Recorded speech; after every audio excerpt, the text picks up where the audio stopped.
భగవద్గీత ద్వితీయాధ్యాయము 23వ శ్లోకం. నైనం ఛిందంతి శస్త్రాణి నైనం దహతి పావకః నచైనం క్లేదయంత్యాపో న శోషయతి మారుతః.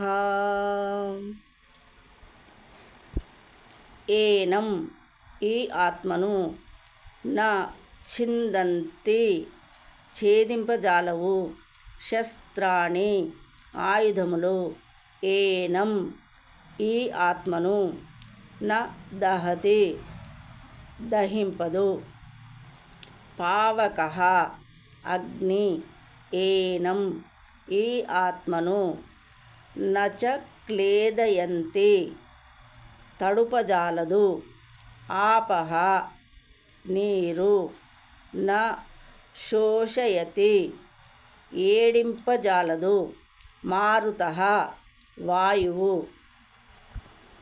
ఆత్మ ఎట్టి ఆయుధముల చేతను ముక్కలుగా ఖండింపబడదు, అగ్నిచే దహింపబడదు, నీటిచే తడుపబడదు, వాయువుచే ఏడింపబడదు.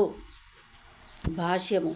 ఖడ్గములు, ఆగ్నేయాస్త్రములు, వారుణాస్త్రములు, వాయువ్యాస్త్రములు వంటి ఏ ఆయుధములైనను ఆత్మను నశింపజేయలేవు.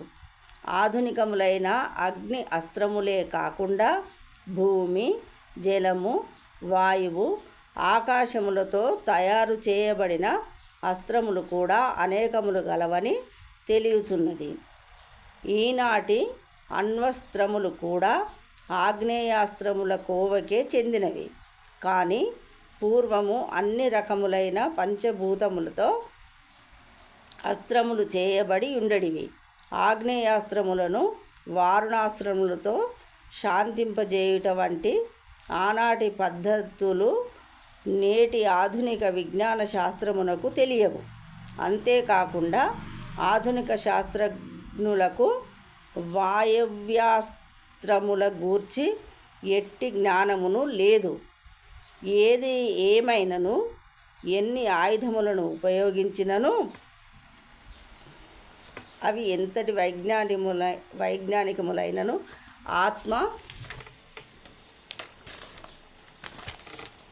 ఆత్మ ముక్కలుగా ఖండింపబడదు లేదా నశింపబడదు. ఏ విధముగా జీవాత్మ కేవలము అజ్ఞానముచే ఉనికిలోకి వచ్చి పిదప మాయచే ఎట్లు మాయామోహితమయ్యనో మాయావాదులు వివరింపజాలరు. అట్లే మూలమైన పరమాత్మ నుండి ఆత్మలను ఖండించుట అనున్నది సాధ్యపడు విషయము కాదు. వాస్తవమునకు జీవాత్మలు పరమాత్మను నుండి నిత్యముగా విడువడి యుండెడి అంశలు. నిత్యముగా సనాతనముగా విడువడి యుండెడి అంశములైనందునే ఆత్మలు మాయచే ఆవరింపబడుటకు అవకాశం ఉన్నది.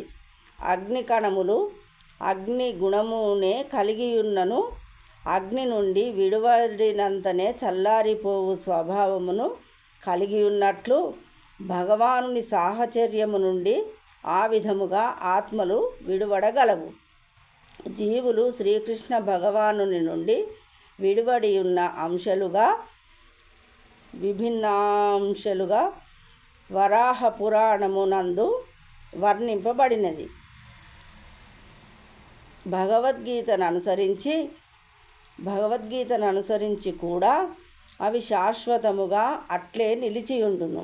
కనుకనే మాయ నుండి విముక్తి పొందినప్పుడు కూడా జీవుడు తన వ్యక్తిగత ఉనికిని కలిగియే యుండును.